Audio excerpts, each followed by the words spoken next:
I am Erica Joan. I am a stock options trader and mentor, and I'm here today to share with you my thoughts and my strategies on earnings cycles in a time of macro volatility. So, we're going to dive right in and get going. So, we live in a world that is changing very quickly. We're living in a time of increased macro volatility. Even when you look at SPY, you can see over a 10-year period of time or 20-year period of time that the chart is sort of like this until recently, and then it gets really toothy. That is increased volatility in SPY, which means in stocks in general, there is increased volatility.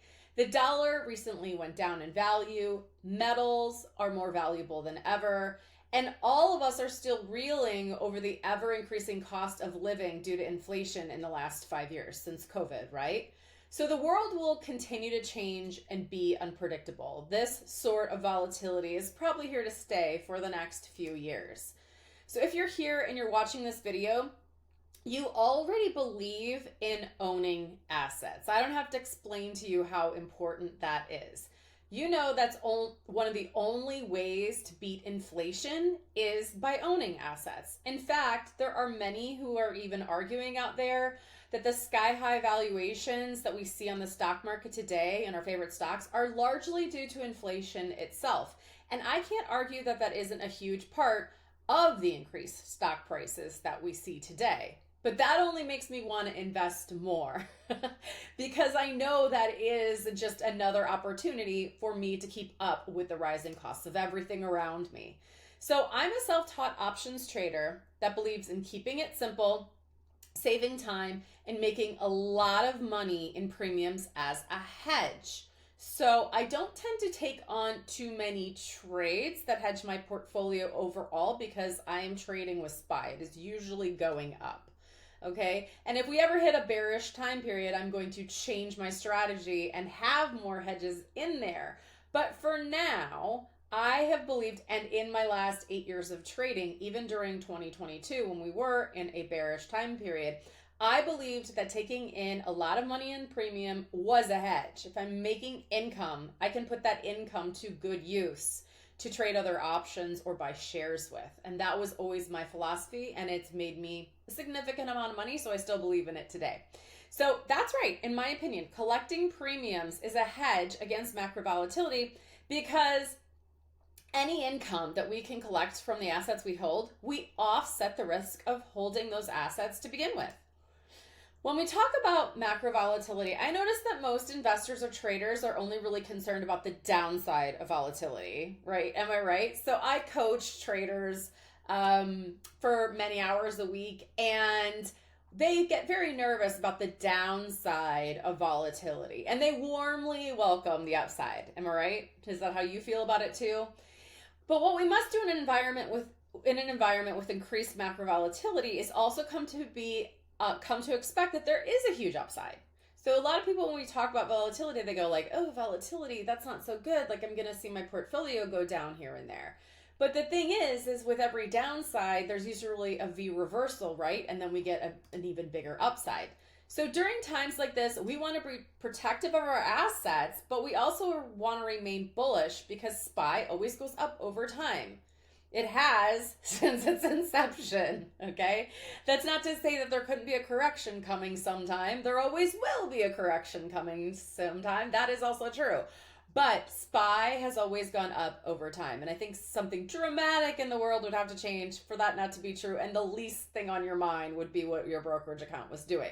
So how do we capture the benefits of macro volatility? My answer is we trade options. That's the best way to do it. There are two trades that I use to capture the upside and hedge against bearish timeframes. The first is the covered call, and the second is purchasing LEAPS contracts. And what I have to say about them and trading earnings may be surprising. So let's review the covered call and even my unique perspective on the covered call. We frequently sell covered calls because the premium we collect continually reduces our cost basis on our shares. That is my perspective on the covered call. My second perspective is that if our shares are called away, We simply collect cap gains as additional income to pad our account for eventual downturns to buy the dip and get shares on sale with premium income. So we don't ever get upset when our shares are called away. We simply use the covered call as a rinse and repeat strategy to bring premium into our account to get shares later. And we love getting that cap gain. To me, the covered call is actually a bullish trade, not a bearish one. One of my core beliefs about the covered call is that we never get upset about having our shares called away because there's always a dip around the corner as well where we can rebuy our shares on sale. So it's a rinse and repeat strategy that just makes serious gains over time. Most of what I've said here is easy to follow and known to most options traders. The topic, though, that brings us here together today is how to make the most of earnings, and that's exactly what I always do. While many traders shy away from trading the covered calls or any options over earnings, I bravely dive in. I always trade covered calls over earnings. I make sure I'm always options trading over earnings. It's such a huge boon for my portfolio. I don't see why anyone would avoid trading options over earnings period. The only reason they don't is because they just don't know the right trades to apply to the options time period. So selling covered calls on the earnings day itself is a must in my trading style. I benefit from higher premiums from increased volatility. That's all there is to it. I benefit from other traders paying me increased premiums due to high implied volatility in the stock. This is because the reason this works is because I have found that stocks only do one of three things over the earnings time period. They either pump, dump, or stay the same. Now that's ridiculous, right? That I found that. Doesn't everyone find that? But the thing is you have to learn how to play along with that being the case. So here's how it goes. If the stock dumps, we're happy that we made premium to further reduce our cost basis on share ownership. A lot of times those shares that I own too during this dump period pay me a dividend, which is great. I love getting dividends. If this stock pumps after earnings, we collect a high premium. We're happy about that. And then we get some capital gains as the shares are getting called away from us. Once again, that's two wins there, okay? And then if the stock price stays the same, we collect high premiums, and then the next day we can come in and close the position as the implied volatility in the contract dissolves overnight, most likely in the contract, and we just wait like 72 hours. A lot of times these big institutional stock traders that are changing the stock prices with their buying and selling of shares, they need maybe 72 hours to adjust to the information and make a trading plan going forward. That's why the stock is sort of staying the same. They're not really buying or selling, they're just waiting it out. So we close the contract to bank the premium and the dissolved implied volatility, and then we wait for them to give us a direction to decide what we're going to do next. So with these three outcomes, which are the only outcomes there could possibly be, there's nothing to lose here as a rinse and repeat strategy. And once you see that how much higher, I'm not going to tell you how high, but once you see how much higher the premiums are on earnings day itself, you're going to lose your mind. It's just such a profitable trade. So my research on the Mag 7 stocks show that a great earnings call often results in a sell-off. Strange, I know, but it's something I've come to accept. Another odd truth exists, and that's that a stock can have poor earnings and soar. Like, make it make sense, right? So the thing is that we can't pretend to know what stocks will do. We simply have to collect premiums whenever we can. The second strategy that I love for trading earnings is going to sound a little bit risky to some people, but that's just because they don't know how to do it, and I'm going to tell you exactly how. The second strategy is to own leaps contracts on the best stocks in the market over earnings. There are some rules we must play by here to be successful, however. The first is we never buy leaps contracts within 2 weeks of the earnings call. If we do, we're gambling. Okay?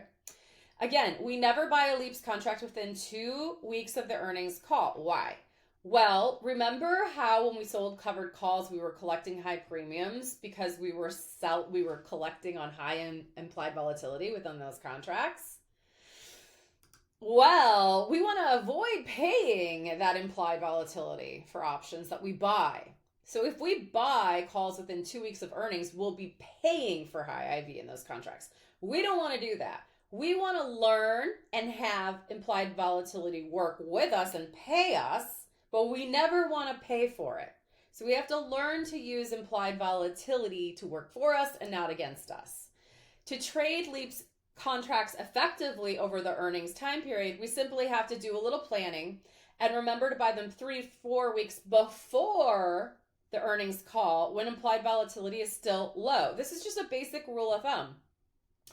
From 4 weeks into the earnings time period, implied volatility is gradually increasing as time period goes on. I have found that buying them 3 to 4 weeks out before the earnings call, there's not so much implied volatility there. 2 weeks, it really starts amping up.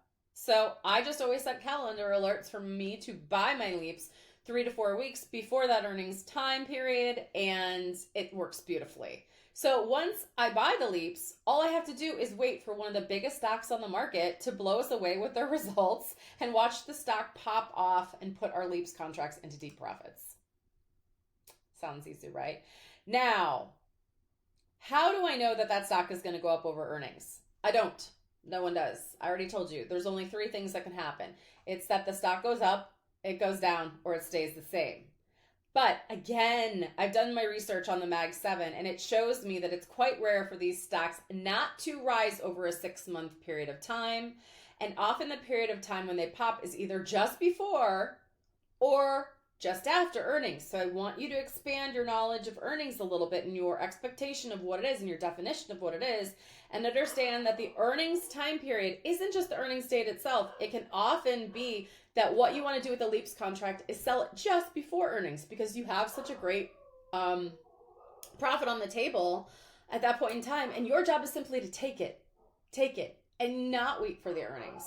You have to make a decision here, okay? The good thing with this system is that you have the opportunity to own LEAPs over those 2 time frames. So if we didn't get that pop that we wanted, because after all, sometimes stocks slump on great earnings, don't I know it?